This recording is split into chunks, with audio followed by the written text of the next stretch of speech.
Up next on Inside the SCCA, a Buttonwillow preview.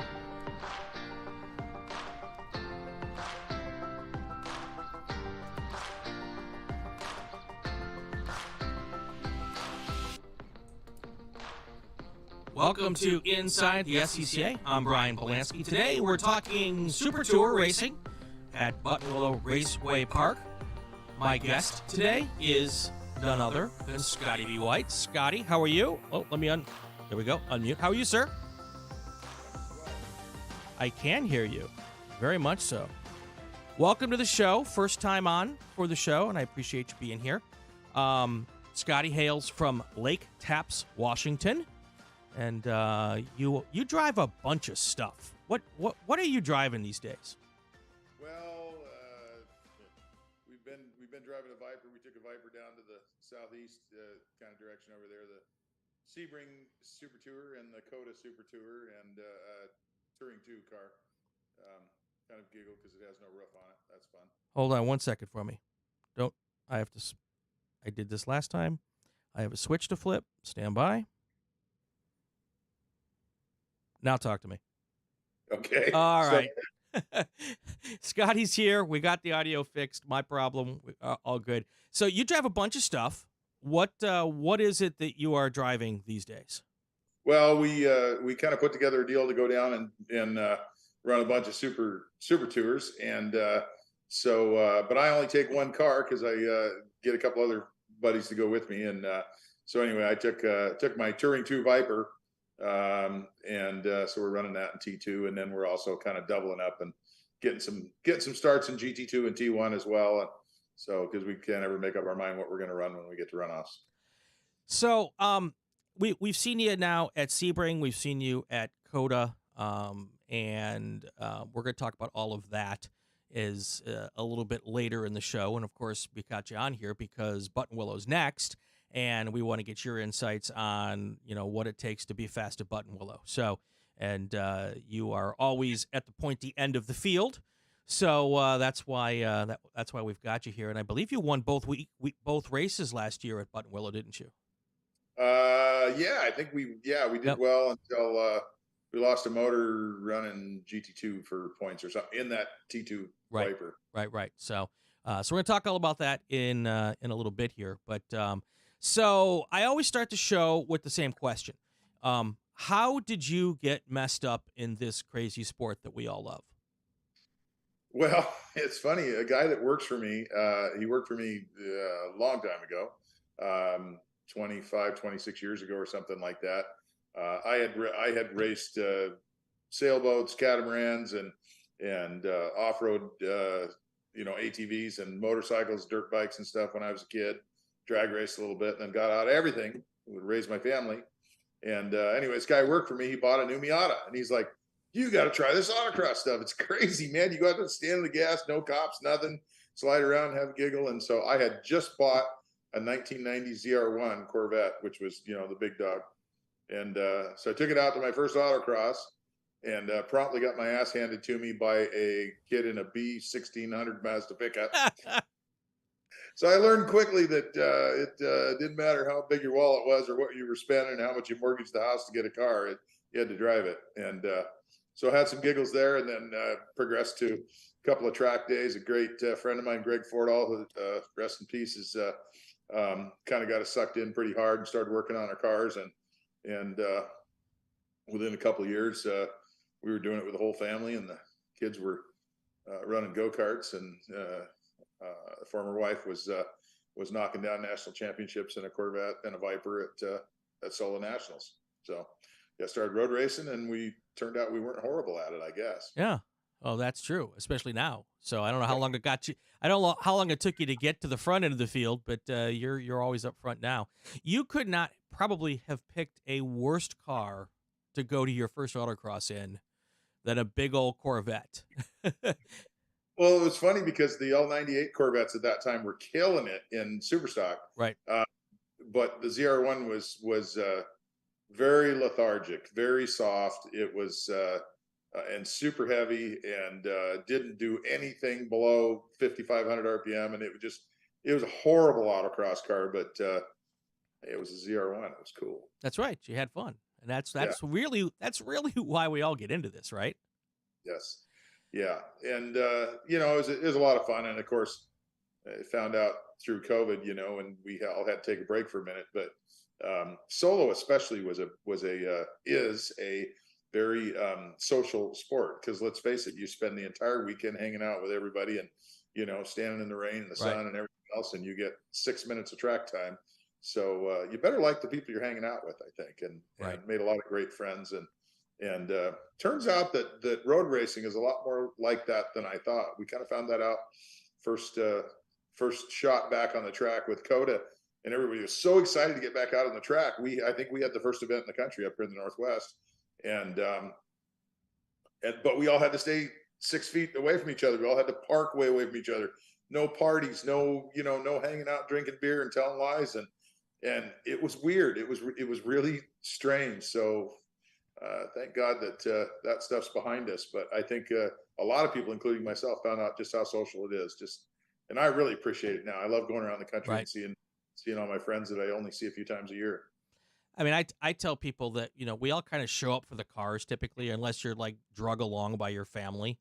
And, a lot of people start that way. But those of us who started a little bit later and, we came because we love cars and things that go fast. And then if you've done it for any length of time, you said 1990s, my first race with my dad was 86. You don't do anything for 35 years if you don't like the people you're hanging out with, right? Yeah.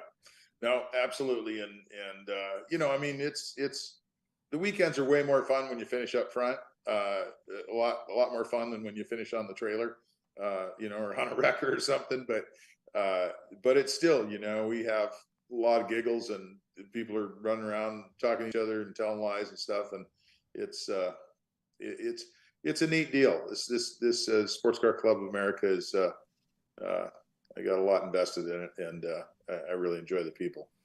So how long did you run autocross before you ventured into the wheel-to-wheel stuff? I think my first autocross was 1993. Right at the end of the year, did the last one of the year. And then by 97, I had my road race license. And by 99, I won the first professional race. Actually, it was first pro win for the C5 Corvette, 1B, even before Fellows and all those guys did. Of course, different series. We're in World Challenge, but with the Doug Rippey car, and that was built out of two Corvettes that were smashed. One was smashed in front, one was smashed in the back. Cut them in half, put it together, and made one car out of it. And it was a lot of fun. We won the Molson Indy in Vancouver, in '99. So that kind of really launched us. So the front end of one car must have been the best part of that car, and the rear end of the other car was the best part of that car, right? Well, let's hope so. I don't think they ever took the smashed up ends and tried to glue them back together. I think they took the good pieces. So you were in Corvettes then. Now you're running Vipers. When was that transition, and what got you to that point? Well, a bunch of. I mean, you take a look at some of these guys, Heinersey and Pilgrim, and a lot of other names, Altenberg and some other guys. They all were running professional series, and then it started getting really expensive. And Bobby, really, it did, honest. Shocking. Not fooling you. And so we dialed back to club racing, and all of a sudden we're racing the same guys. We're racing Archer and Heinersey and Altenberg and all these other guys that only were not spending $35,000 a weekend, which probably anybody would love to be able to race a pro event for $30,000 now. But and so the competition was there, and just as stiff and tough. And honestly, sometimes I think the scrutineering was more intense. But so we kind of got doing that, and it was we went to Mid Ohio, and when they first changed into the it's not really the current touring one, but went from T1 was like a bunch of pony cars, and then they changed that to T2 and made T1 Vipers and Corvettes and stuff. So anyway, we were running Corvettes and beating our head against the wall because we were sponsored by GM. GM was sending us stuff and helping us with technical support. And then it kind of got to the point where now their pro guys were running in the club, and they're kind of running against us. And we had one year where, bless their hearts, I kind of came up with, I thought that we were sort of two teams on opposite coasts, and talked to a principal on the East Coast and said, hey, I came up with this idea about, what if we run the MN6 transmission and then we run the 99 exhaust manifolds? And I think that'll work better. We did work on the dyno and everything. And I was told, oh, that's a great idea. Heinrichs tried that, and it just didn't work. So I'm like, okay. So, all right, well, man, that's good to know. Now I don't even have to, put the car all together. And guess what John was running when he showed up at Runoffs? Exactly what you wanted to do. Anyone, again. So anyway, we kind of figured out, we got really frustrated that year. I think that was 2004 or something. I don't remember what year it was. Anyway, and Cindy Lux was my teammate. Great gal out of Portland. She's such a strong shoe and such a character, her and Fred. But anyway, so we came off the track, and I was just so livid. I was just like, man, I'm tired of beating my head against the wall against the factory. And now I've gone from getting factory support to getting misinformation. So she called Mr. Fitzgerald, and we flew up to Michigan to see him the next week. And he said, yeah, I know who you are. And you guys belong in Vipers. And so that's what got turned us on to driving the Vipers. And then the very next year, I led the first lap at Runoffs that anybody had led besides Heinrichs, and I was on the pole before Heinrichs for, I don't know, I think 4 or 5 years or something like that. He just was one after another, just like shooting ducks and, shooting fish in a barrel.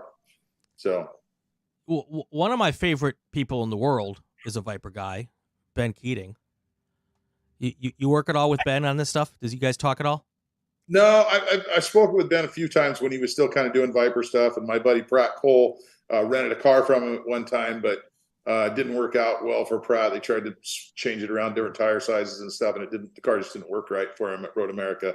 But yeah, no, Ben is a guy to be admired, because he started out like, I think his wife bought him a Ferrari or something, and yeah, he up at a track day and said, this is kind of fun. And and next thing you know, he's killing it. I mean, he's super fit, and he's running, clicking off laps just like the big dogs that get paid a lot to do it. Yeah, I'd been on a different podcast, and I told him, I said, you're 60 now, and I said that means I got 7 years to get as fit as you are. So, because I don't think I could fit anywhere close into any of those cars. So I was having a conversation with him one time, and he was like, we were talking about, I can't remember who his co-driver was. I can't remember the guy's name, but they were telling him that, it's because you weigh 15 pounds more than you should or something, that you can't get the lap time. And that apparently just really pissed him off, and he invested in Peloton or something. When we were interviewing him, he was walking around his backyard in Texas. It must have been 95 degrees outside in Texas humidity.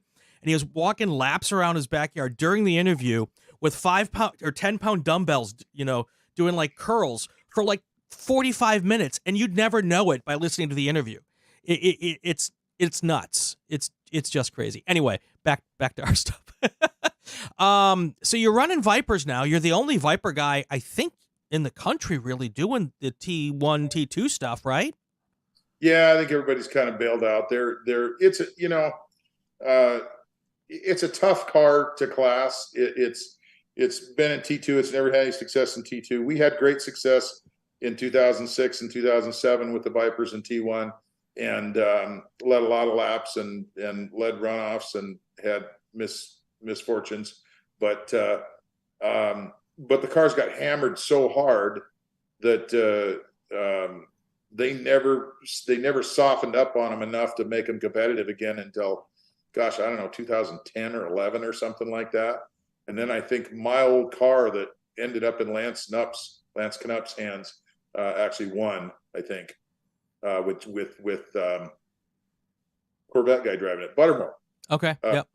That's how that went. But yeah, they hammered him so bad, 3,700 pounds, breathing through a tiny little hole. And so anyway, somehow they ended up in T2, and I stumbled into this car because I've been running Mustangs and Porsches and BMWs and stuff, and heard about this car that was built in 2005, and somebody they had lost 3 motors trying to make it work, and they gave up. And so I bought it really reasonable and sent it down to Fred Lux to love on for a while. And it's been a hoot. I always wanted to run one without the top on it, and it's just a bunch of fun with no roof on it. Although you're out there in front of God and everybody, so you know, you got to not get your hands all tangled up and look like a goof. Right, right. So what's your program look like this year? Are you hitting all the Super Tours and the runoffs? How many of them are you going to get to? Well, we're doing Buttonwillow's kind of edition we didn't plan on doing, and all the 4 cars that we've been running in the Super Tour. There's myself, and then in the Viper, and then there's Mike McAleenan in T1 and a McLaren, Todd Clark in a T3 Spec 46, and Randy Johnson, a new guy we're bringing along in my old T3 Mustang, V6 Mustang. But that's all that stuff is in COTA right now. We left it there at Chris Taylor's shop, and I'm bringing a T4 Mustang down. It just got some BOP help, so we're going to run it down to Buttonwillow and run it down there and see how it does. Cool. So that we're doing that, and I don't really know. My initial plan at the start of the year was to run T2 and GT2 in the 2 Vipers, in the Black Viper and in the Comp Coupe, but I don't really know where we're going to end up. We're going to qualify in some classes and then see what. All right, let's do this. Let's take a quick break. When we come back, we'll talk about Sebring and we'll talk about COTA, and then we'll talk about obviously Buttonwillow. That's up next. So stay with us. We'll be right back. This is Inside the SCCA. Decades of sports car racing success comes from Goodyear Racing Tires' dedication to grassroots motorsports. Too many trophies and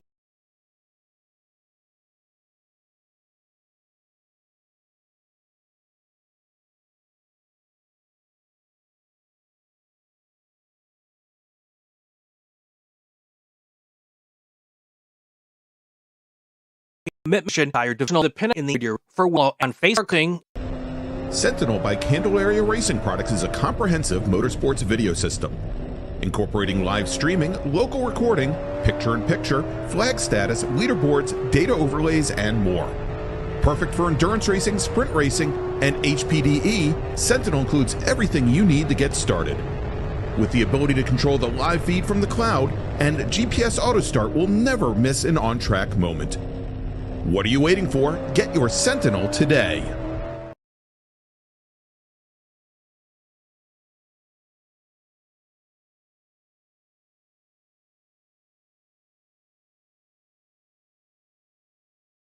All right, we are back on Inside the SCCA. Brian Belansky here, Scotty B. White joining me tonight, and we're talking a lot of Super Tour stuff.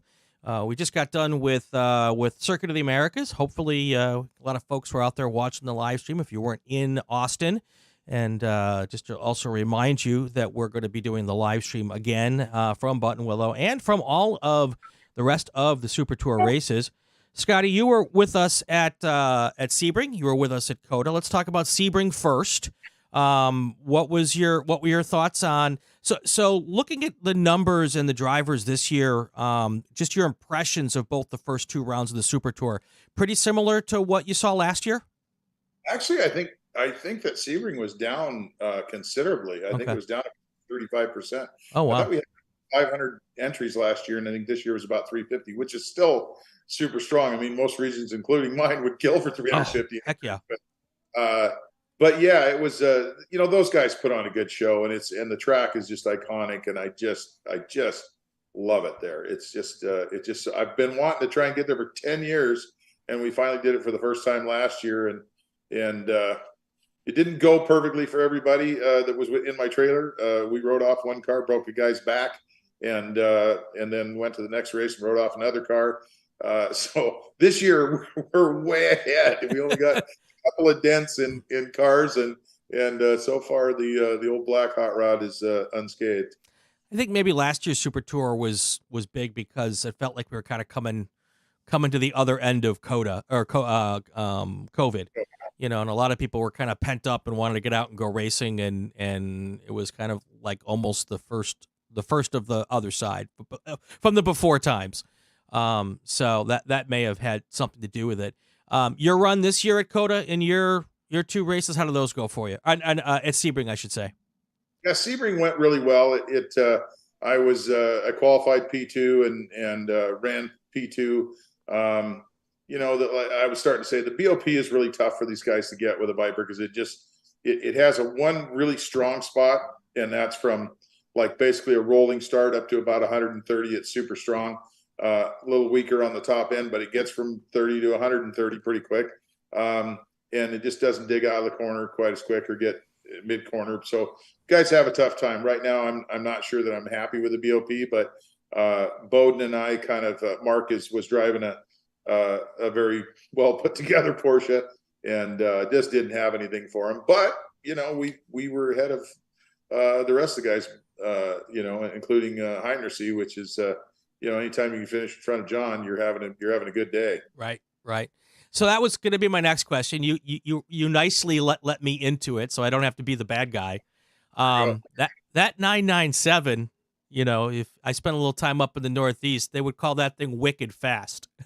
What can you do to your car, or what should they do to that car to? But like you said, the rest of the field's behind you, so it's in a weird spot, right?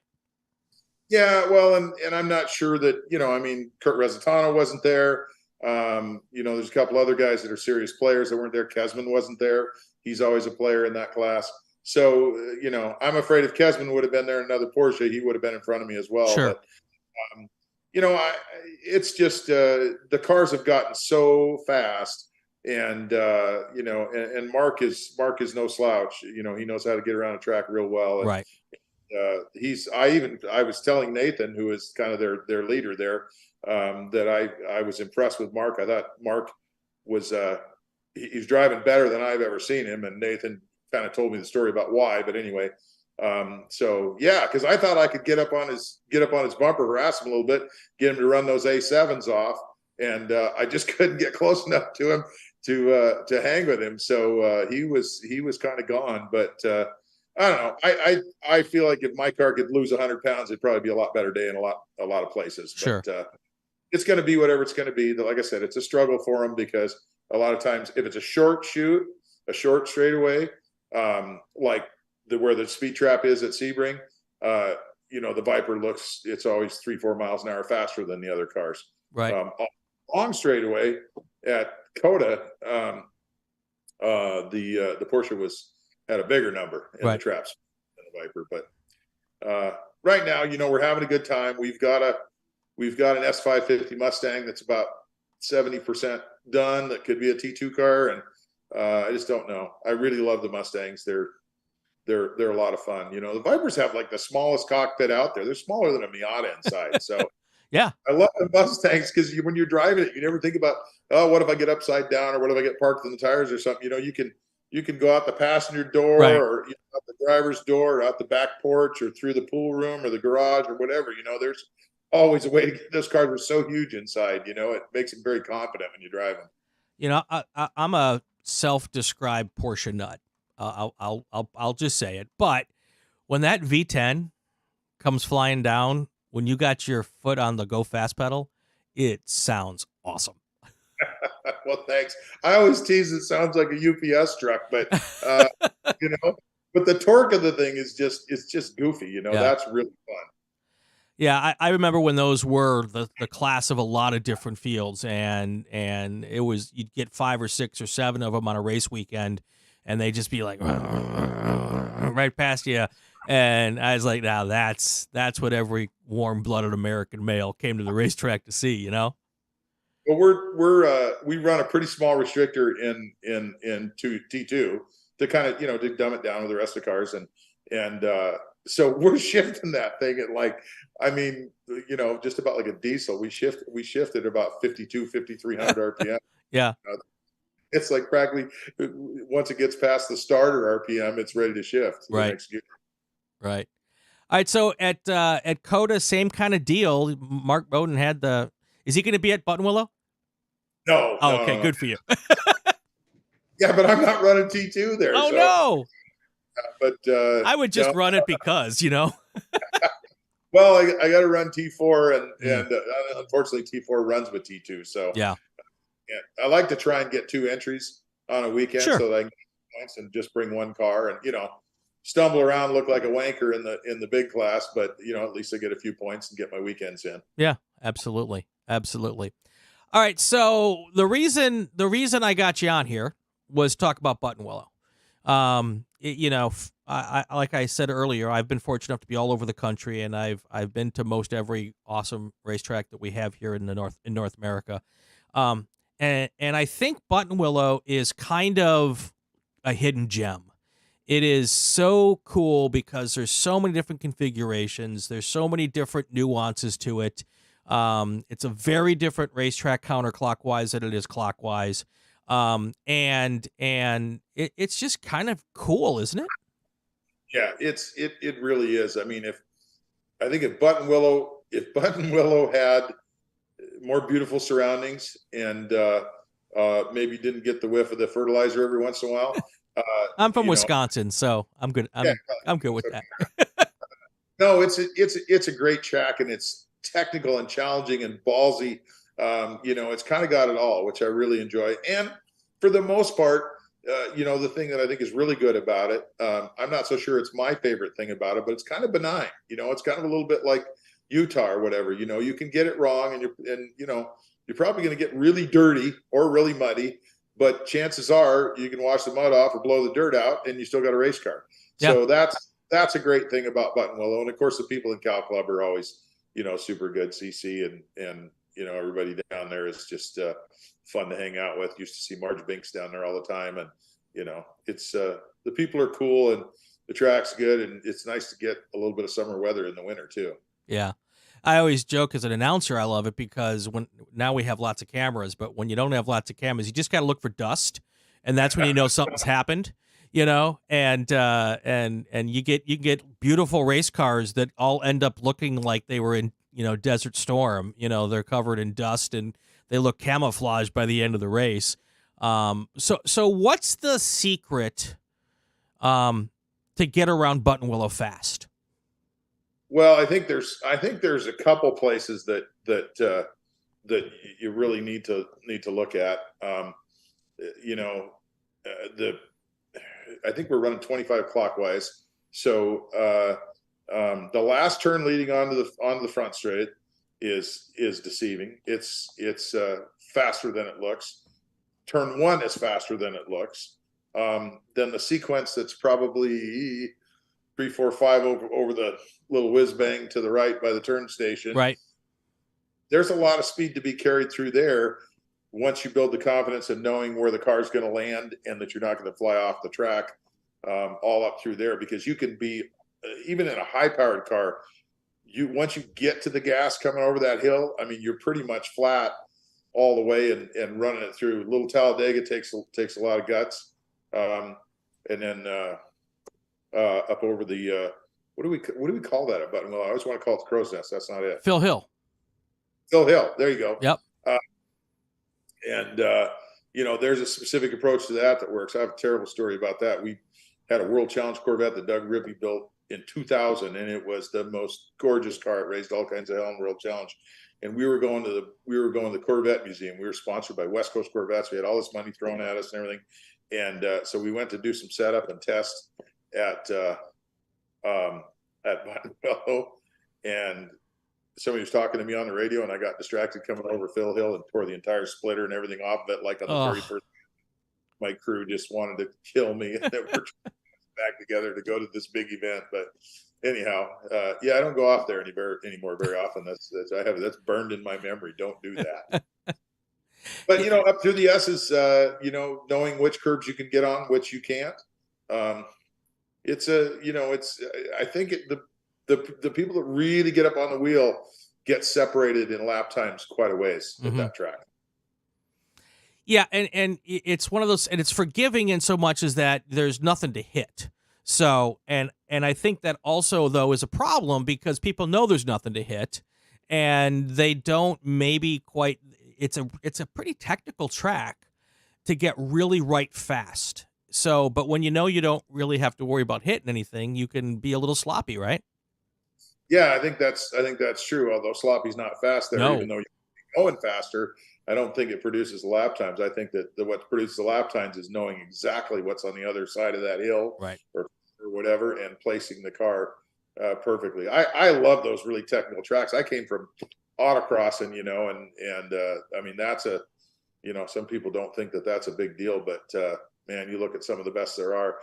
P.D. Cunningham, Randy Popes, just to mention a couple of guys that start out knocking over cones, and are really, really good because they drive with ultimate precision, 1987, Milwaukee County Stadium, snot-nosed 17-year-old kid in a Chevy Cavalier, and P.D. Cunningham was my instructor, my solo instructor. Awesome. Yeah. Back when now he's Peter Cunningham.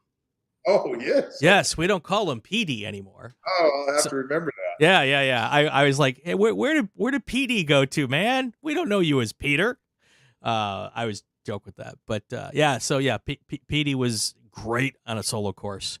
He's really funny. That guy is just hilarious, and hard to crack a smile when he's making you bust up. Right.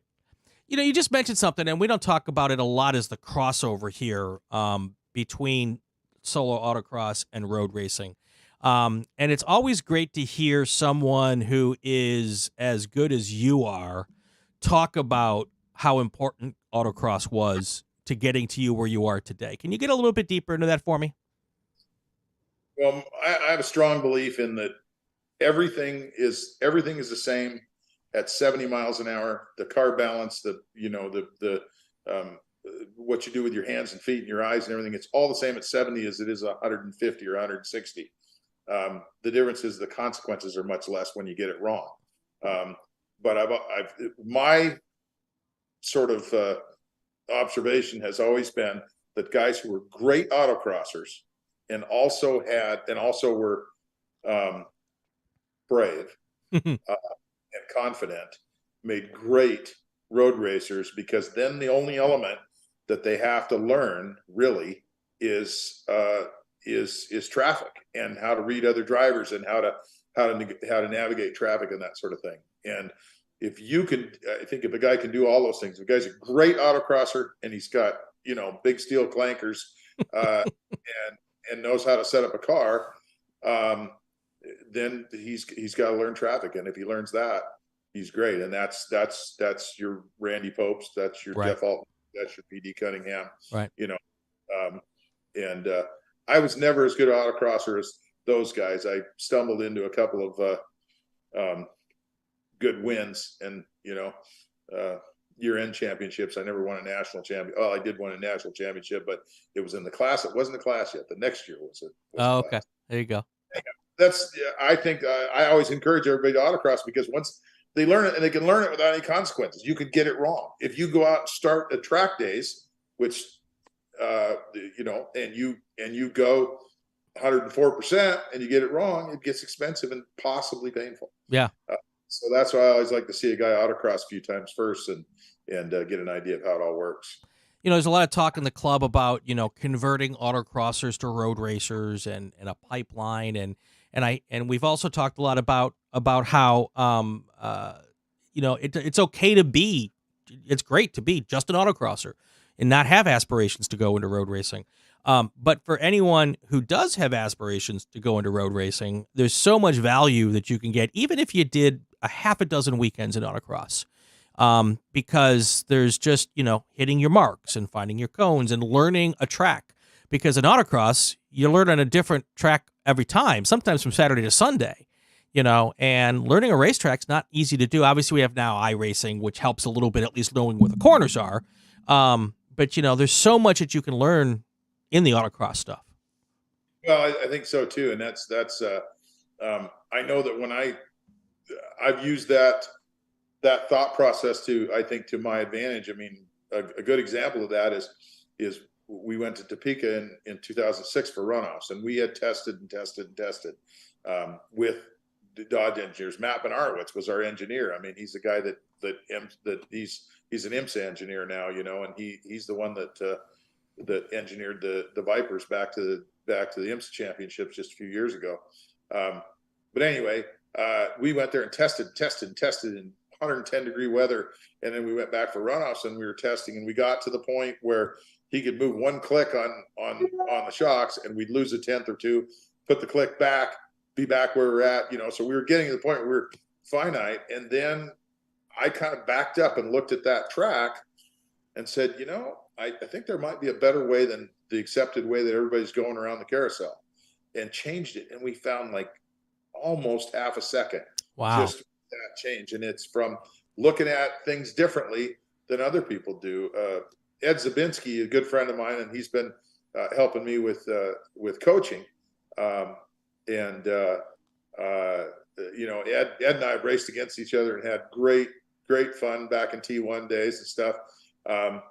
But Ed knows these tracks. He's coached all these people, Ferrari guys and IMSA guys, and Tucker, and he's made a lot of great race car drivers out of guys that didn't start out that way. And the first time we went to COTA a few years ago, and there's through the end of the S's, I was looking at it and I was going, no, I don't think that's the right way through there. And looking at it like an autocrosser would, And he's like, and all right, let's try it. Let's try it next session. So we went out and we tried this approach that I'm doing, and holy moly, it was like 4/10. Yeah. It's like, well, damn it, now I got to change how I teach the S's. So anyhow, that's been kind of fun. Cindy and I used to do that a lot because she'd been to all these tracks before too that I hadn't gone to, and I'd be like, well, what if we do this? Even did it at Portland. We found a few new ways around there. So, obviously in club racing, for most people, a lot of people, cost is a consideration. And you've talked a lot here several times about testing. And when you're a club racer and maybe funding is not, a huge bank, testing sometimes is a luxury. And I'm throwing this out of here. We've completely now made a right turn because you've taken me down a rabbit hole. But can you give some tips for the guy or gal out there who doesn't have deep pockets, who might not be able to afford a bunch of test days, how they can get the most out of the time they can, either a practice session or whatever? Well, honestly, there's people that are better at putting that together than I am, because I'll find 2 or 3 specific things that I want to look at. So I guess that's kind of what you're supposed to do in testing. But, you got to know the track first. A lot of times, you're talking about the fuel and an extra day, and you're probably testing on used tires, hopefully not dead tires. Right. It can be a huge advantage, especially if you're running up near the pointy end of the grid, and doing that test day finds you a few things. And all of a sudden now you won contingency that weekend that you weren't going to win instead. So whatever it cost you, now all of a sudden you got a few tires in your pocket, or, some brake pads from Hawk, or, whatever. And some money from Summit. And so to me, it's almost like if I could test every race weekend and do 4 race weekends, or not test and do 5, I think I'm going to gain more by adding in that test day and only doing 4. And, make the family happier too, I guess, if they don't want to go, Well, that's an interesting thought because, obviously you want to race, but, maybe the way you work at a testing program is to do 1 less weekend and put a test day at the front of each weekend, right? Yeah. Yeah. And I think one of the other things that's huge for guys that are just kind of getting going is to learn what their purpose is every time they're on the track, whether it's if they're on a test day, what they're doing with the test day, whether it's qualifying or whether it's racing or whatever. To win a race, you got to win in 3 places. You got to beat the rule book, you got to beat the competitors on track, and you got to beat the track. In qualifying, all you got to do is beat the rule book and the track. But if you're up on somebody's bumper and mad because they're a little slower than you are in turn 3, you're an idiot, frankly, because you're supposed to be racing the track. So learning that kind of stuff is hugely helpful for guys, I think. But testing is, unless you have everything figured out, if everything's completely dialed. But you look at the great teams in club racing, those guys have their stuff figured out. When Phoenix shows up to the racetrack, they're not, they're not trying to figure out what spring rate to run. They're not trying to figure out, what wheel spacers to run. I mean, they pretty much have all that dialed from what they did before. And there's ways to help fund stuff. Yeah. Mine maybe is on a bigger level because I got a big transporter that hauls multiple cars, and I can have other people go with me and help me pay the expenses that way. But maybe you're a great mechanic, so you go wrench on somebody else's car and help them out all weekend and make a few bucks so that you can go racing the next weekend. And you're at the racetrack and you're learning stuff at the same time. Yeah, I mean, you can learn something every time you're at the racetrack, whether you're driving, whether you're wrenching, whether you're standing on a corner flagging because you can't afford to race that weekend. That's a great place too. Absolutely, because it's the best view in the house, and when you can stand on a corner and watch a bunch of really fast guys go through a section, you're going to learn a lot. You know where else you can learn a lot? Yeah. Go volunteer with the scrutineering team for a weekend. You get to look at every single race car that comes through. Exactly. You get to see what's under that hood to see, maybe I should do that on my car, or maybe I don't want to do that on my car. But I mean, that's another way to get some eyeballs on cars and not spend a penny as far as that stuff goes. And you can certainly glean some knowledge there, take it back home, and put it on your car. So I always love doing that kind of stuff. So even bigger teams, it's welcome somebody. I mean, I've had guys come up and say, "Hey man, I just want to come, wax the car and clean the wheels or whatever." And you'll learn a bunch of stuff, and you're probably going to get some cool swag and get fed well, and get close to the action. Yep. And I'll tell you, folks who are at home listening, if you want to do that, if you want to find a way to, hook up with the team, or you want to find a way to volunteer for a weekend, go to the SCCA official Facebook page and put a note out there. Hey, I live near Portland and I'm available for this weekend. Anybody need some help? And I guarantee you that somebody will say, "You come, we'll take your help, get you in free. And if you want to work a race, that'd be cool too. I'm sure there'll people that will take it." So, all right. So we're going to take another break here. I was called out when we started this, before we got on the air, about making a comment about Scotty and his opinions. So, we're going to put a quarter in the opinion machine right here after this break. Stay with us. We're on Inside the SCCA. Vintage Racers for Rescues. Racers rescuing dogs and cats from high-kill rural shelters and high-risk situations. Virginia and North Carolina have the third highest euthanasia rate in the U.S., and Vintage Racers for Rescues founders Robin and Dave Handy decided to do something about it. Vintage Racers for Rescues is a 501c3 charity that saves between 300 and 400 animals every year, nursing them back to health, finding foster homes, and eventually forever homes. VintageRacersForRescues.com. Use the QR code to find them on the web or to make a donation. Corgi Sport is your one-stop shop for new and used mini parts and accessories. Whether it's driven on the street or on the racetrack, we have everything you need, from the small interior parts all the way to used and rebuilt motors. And with our sponsorship of the GPM race team, who travel to more than 30 tracks east of the Mississippi, we have a built-in delivery system that can save money on delivering large parts. Our line of Corgi Sport apparel celebrates the special bond between mini owners and their dogs. Mention this ad for a 10% discount at corgisport.com. Racing for Heroes is proud to be a partner of Inside the SCCA. RFH is a nonprofit devoted to helping veterans suffering from the seen and unseen wounds of war through racing and our range of programs. RFH's programs include health and wellness, motorsports therapy, community outreach, education, and employment. Visit racingforheroes.org to learn more and find out how you can help. Cruise Associates is honored to have sponsored this message.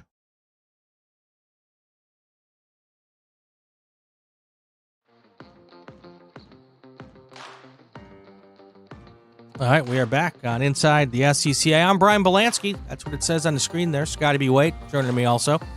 All right, Scotty, you called me out before we went live about something I said on one of the live streams. I think you said, and it sounds like something I would say, that I'd mentioned Scotty B. Waite's a guy with opinions and he's never afraid to share them.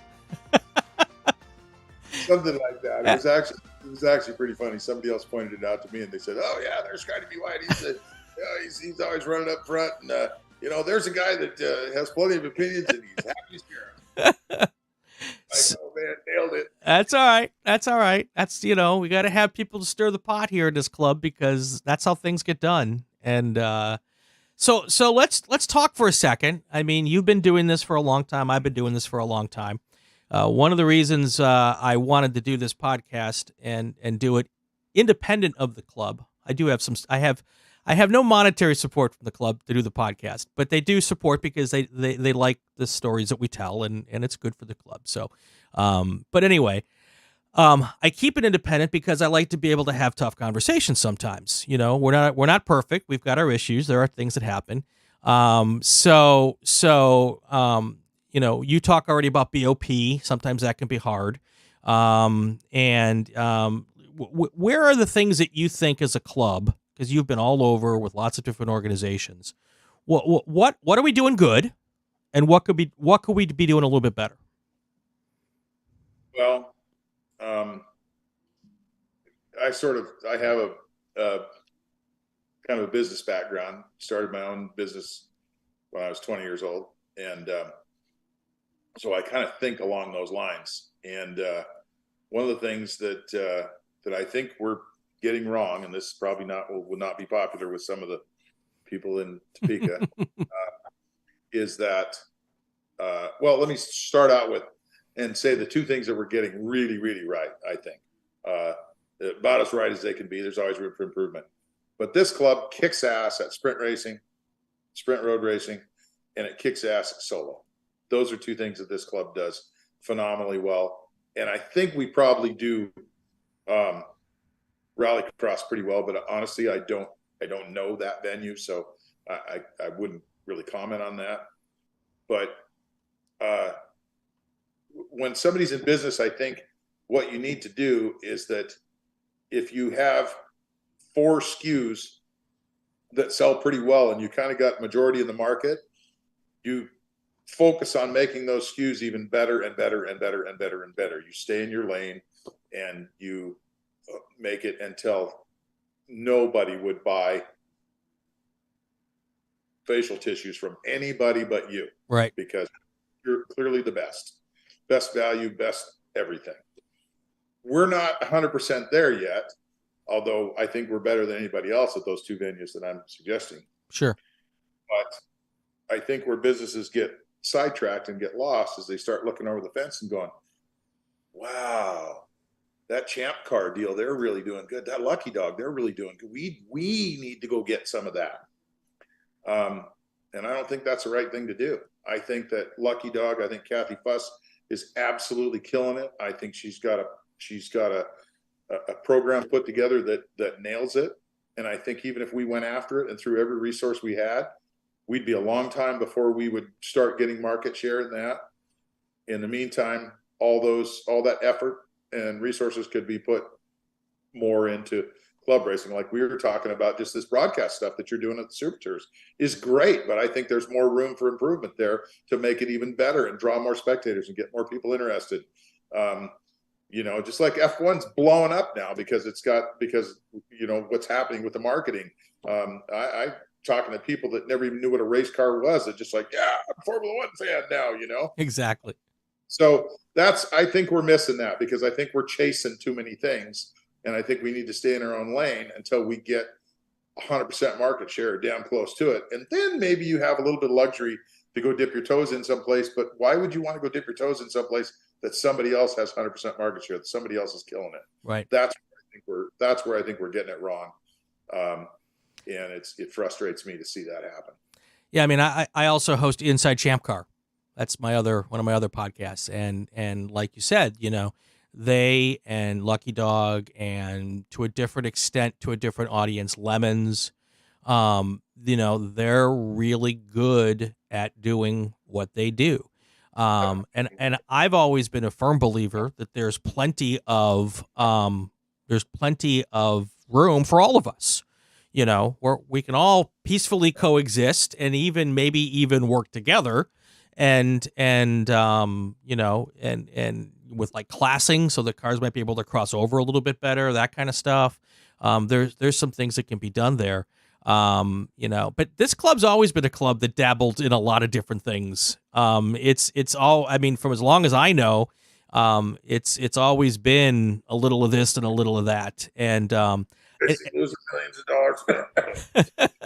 but to that point, here's another thing I think that we're too much in the club, and one of the things that could make club racing, sprint racing, even better is we have 27 classes.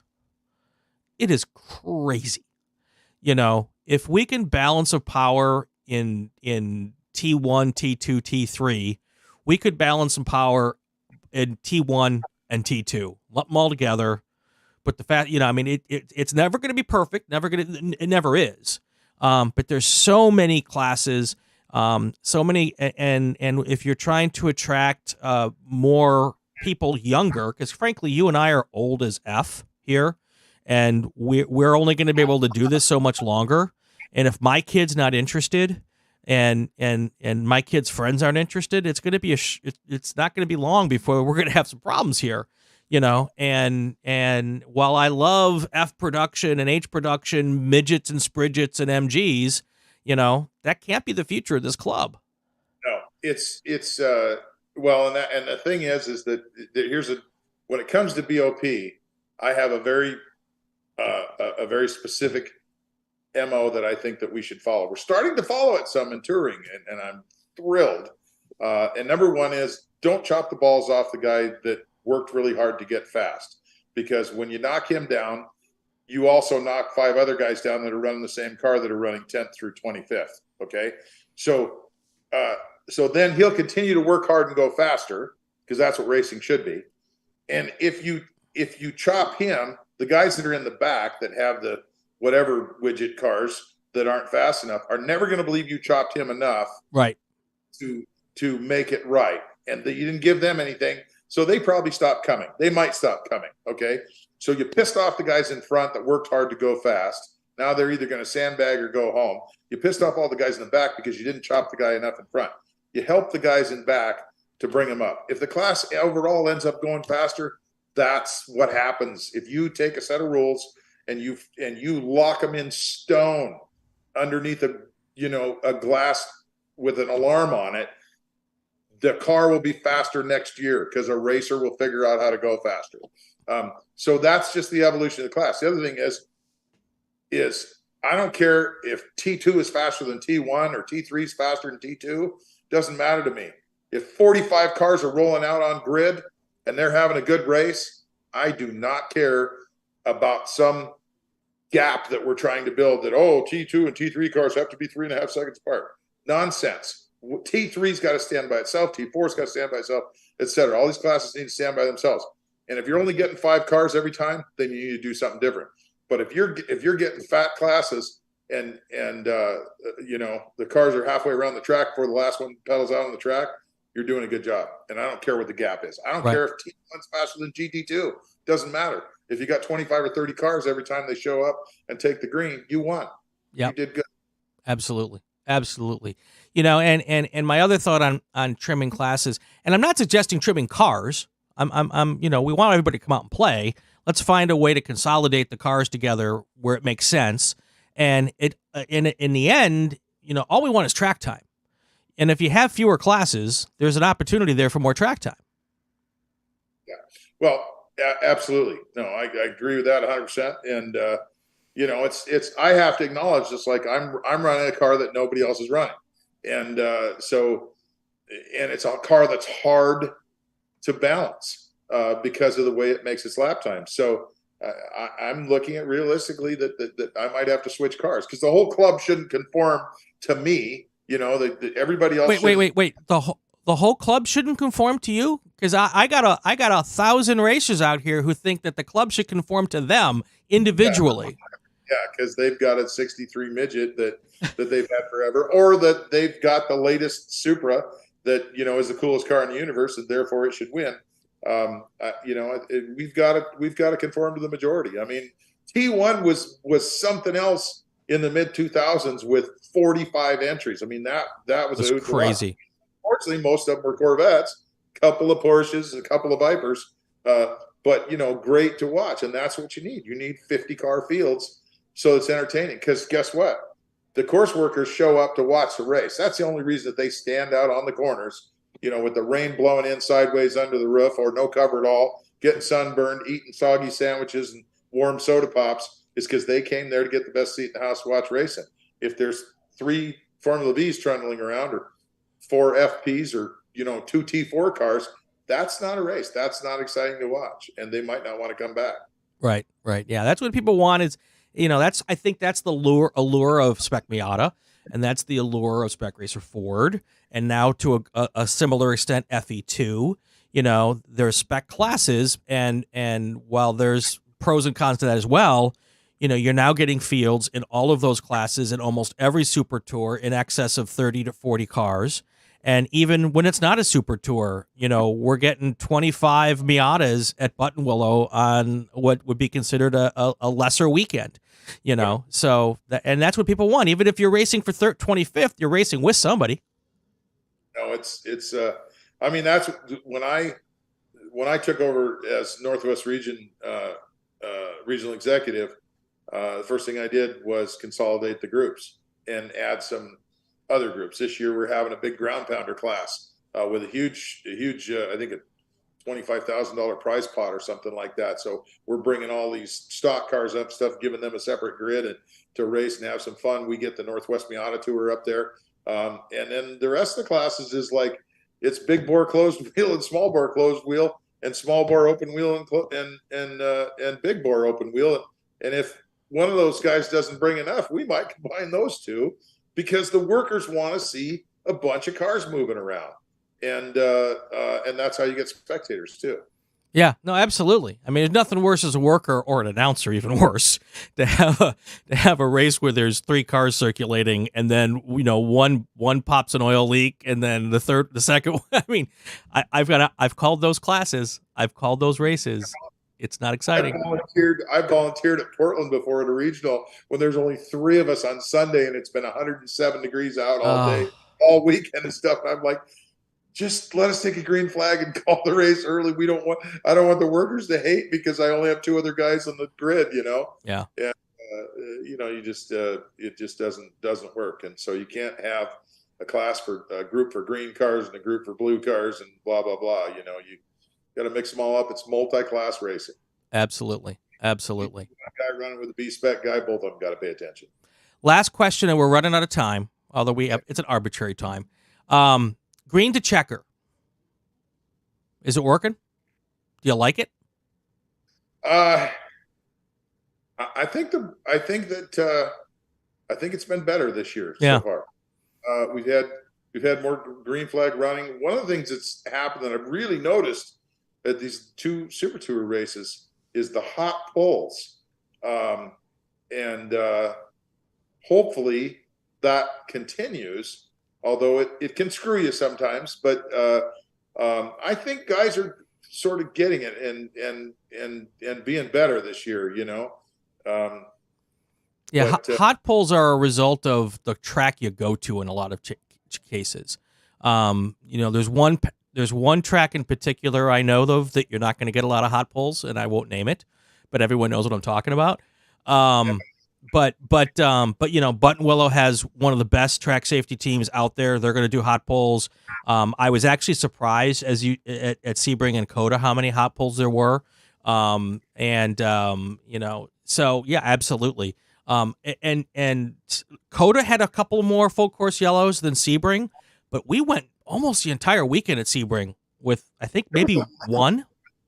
There was a lot of mishaps at COTA, at least in the 2 groups that I ran in, that I was really surprised at only 2 cautions, because there was dead cars all over the place in tricky places, but they threw the pickup in front to protect the driver and got her done. So that was cool, I thought. Like I said, it screws you sometimes because you'll be giving up more since it's arbitrary. You kind of give up more than the other guy does, and he's like, oh, okay, so now I'm going to close that gap and whatever. But anyway, those guys are brave. They're doing a good job standing out in traffic. A bunch of racers with red mist going as hard as they could go, and they're just out there hooking up a car. But I think the initiative, I don't completely understand what the initiative is, but at least we're talking to everybody about guys, this is not fun. This is not fun to come 3,000 miles and ride around in third gear idling. Right. It's just dumb.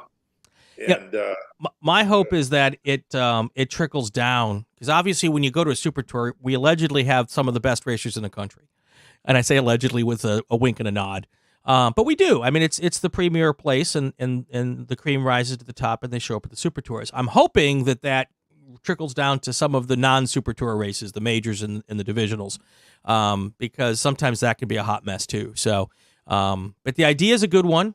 I think, and the implementation seems to be pretty solid so far. I've talked with Eric several times, and there's data behind it, and the data seems to be proving out that it's working. We'll revisit that again towards the end of the year, but I think it's a step in the right direction, if nothing else. So, well, I think one of the things as far as trickling down, the place I hope it really trickles to is runoffs, right? Because that's when it's really frustrating. That's when everybody's brought all their best stuff. All the budgets have been thrown out the window, and people are standing on the gas hard and need to be smart. Yeah. And the funny part was Friday at the runoffs last year, you were there. The runoffs were the 3 worst days of weather I've ever been involved with. And I qualified once in a snowstorm at Road America for the June sprints. So it was, and Friday in particular was the nastiest day. I am happily shocked that we got all the racing in. But we went the first 3 races in some horrid conditions without a single full course yellow at the runoffs. I was blown away by that. Well, we're off to a better start anyway, too, just for the weather, because the first 4 Super Tours last year were crummy weather on every one of them. Okay. Texas was completely frozen. It was an ice storm. We couldn't even get to it. With 4 flights canceled on us trying to get down there for the race, we never made it. Sebring rained sideways when we were down there, so it was off and on, and then Atlanta apparently was nasty and wet too, and so was VIR. So we're off to a killer start. We had great weather COTA and Sebring. Yeah, definitely. All right, Scotty, thank you. Appreciate you coming on. Look forward to seeing you next week, and we'll clink glasses. How's that? All right, thanks for having me, Brian. Absolutely. We're gonna do it again next weekend. This is the Inside the SCCA. We do this every week, now live on Wednesdays with the podcast on Fridays. If you like what you're hearing, subscribe to the Racing Wire Podcast Network so you won't miss any episodes. Also, subscribe to the YouTube channel, The Racing Network. Hit the subscribe button. I was told this weekend I was supposed to say smash the like button. I got to talk like the kids, Scotty, and do all that fun stuff. I'm Brian Belansky. Have yourself a fantastic weekend, and go out there and play with cars. Hi, I'm Kelton Jago, and this is Inside the SCCA. Inside the SCCA is a presentation of the Racing Wire Podcast Network and Rule 15 Productions. This podcast is not affiliated with, endorsed, or sponsored by the Sports Car Club of America. The views expressed within are those